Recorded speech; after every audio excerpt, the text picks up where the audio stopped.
I'd like to do a tribute to Mr. Lou Reed. This is to Mr. Lou Reed right now.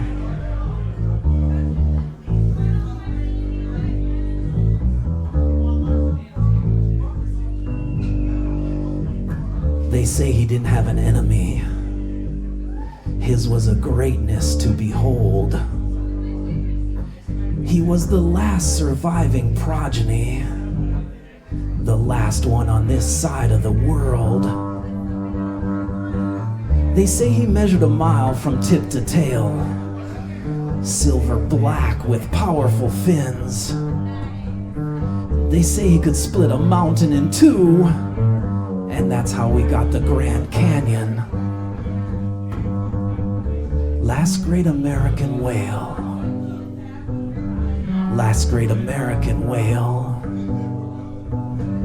Last great American whale.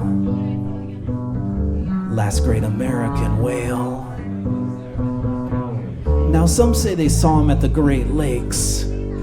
Some say they saw him off of Florida. And my mother said she saw him in Chinatown, but you can't always trust your mother. Off the Carolinas, the sun shines brightly in the day, and the lighthouse glows ghostly there at night. The chief of a local tribe killed a racist mayor's son, and he'd been on death row since 1968. The mayor's kid was a rowdy pig, spit on Indians and much worse. The old chief buried a hatchet in his head. Life compared to death for him seemed worse. The tribal brothers gathered at the lighthouse to sing and conjure up a storm or rain. The harbor parted and the great whale sprung full up and caused a tidal wave. The wave crushed the jail and freed the chief, and the tribe let out a roar. The whites were drowned, the browns and reds set free, but sadly one thing more.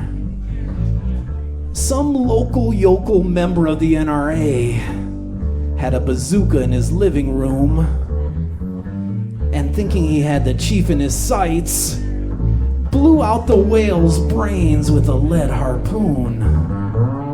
Last great American whale. Last great American whale. Last great American whale. Last great American whale.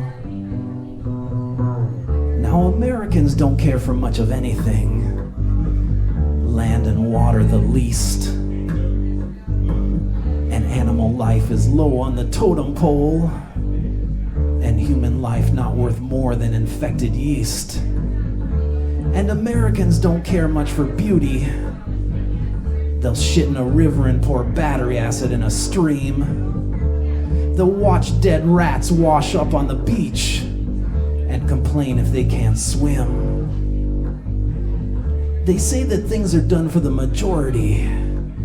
Don't believe half of what you see and none of what you hear. It's like my painter friend Donald said to me, stick a fork in their ass and turn them over, they're done.